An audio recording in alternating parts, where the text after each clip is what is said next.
So when you're thinking about the history of the Connecticut River, you can go way deep into geologic history, and the first formation was a couple 100 million years ago.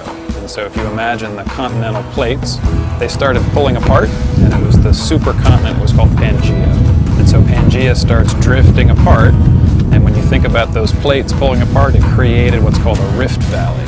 And so the Connecticut River sits inside a several 100-million-year-old rift valley. And so the mountains on either side washed sediments down into that river valley for a really long time. So the river's been doing its thing for several 100 million years. That's created the basic architecture of the Connecticut River Valley, all the way from the Canadian border down to Long Island Sound. And then more recently, 16,000 years ago, when the glaciers covered all of North America, and New England was under miles of ice for a very long time. And then things started warming up, and the glacier started melting, and the glacier started retreating. So it was moving back north from where it was. And when the glacier melts, a lot of material comes out of it, rocks and sand and boulders. And when you were standing down in what is now Hartford, a great big dam of rock and material built up. And that created what we call Glacial Lake Hitchcock. And that's incredibly important for the agricultural history of the Connecticut River Valley, because you can look out on the plain here, and on either side of us with the mountains, you can see that was the edge of Glacial Lake Hitchcock. And the bottom here was the lake bottom. And so for a very long time, the sediment that washed into the lake slowly settled down, very fine, nutrient-rich sediments dropped out, and you have hundreds and hundreds of feet of really rich agricultural soils in this valley bottom.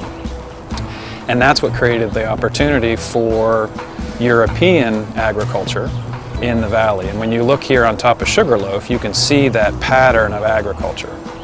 So the Connecticut River Valley, when we're looking at it from here on top of Sugarloaf, is a great example of European agriculture.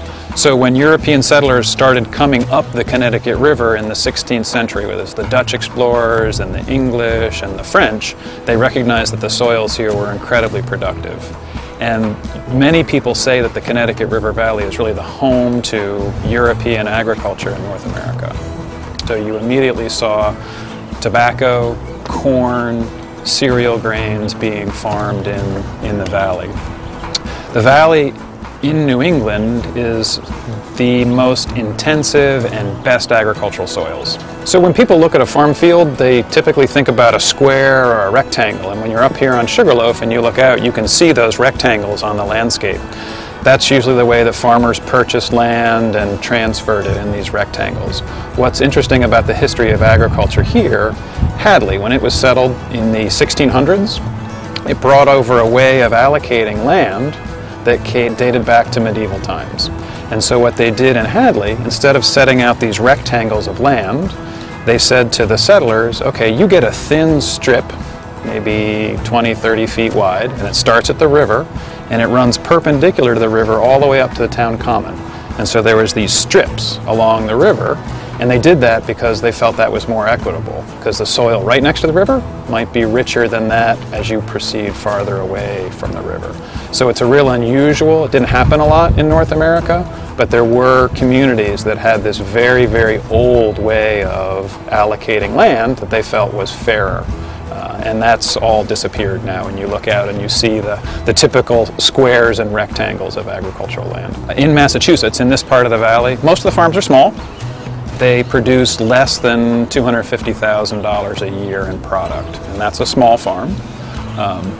You see a lot of community-supported agriculture now, and particularly Franklin County. Franklin County has a really high percentage of agriculture, and one of the growth industries for agriculture today is these community-supported farms, where people buy a share in the farm at the beginning of the year, and the farmer has 200, 300, 400 members that come and get produce throughout the year. And that's still a small-scale operation, but it's a way for a small farmer to be able to directly sell products.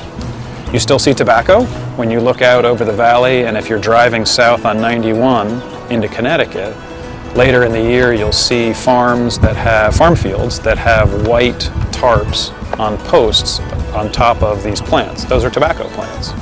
And the industry to create cigar wrappers is still a very profitable industry in the Pioneer Valley. So we've got Sunderland and Deerfield with the river dividing it, and there's a curvature in the river, and that informs us about the evolution going forward of the river. Sure, it'll tell you about the history of a river. It's important when you look at the floodplain here, rivers want to move. And so the way they move is they bend and curve and turn. And so when you look at a curve in a river, it's going to tell you a bunch of things about how that river's history is going to change. So when you look on the outside of a curve, water has to move faster to go around that curve, and so it's going to erode the outside of the curve. On the inside of the curve, that water moves slower, and so it grows and drops sediment there. So the inside of a curve is going to grow, and the outside of a curve is going to erode. And so what will happen to this curve here over time? It'll continue to get sharper and sharper and sharper until it creates what they call an oxbow.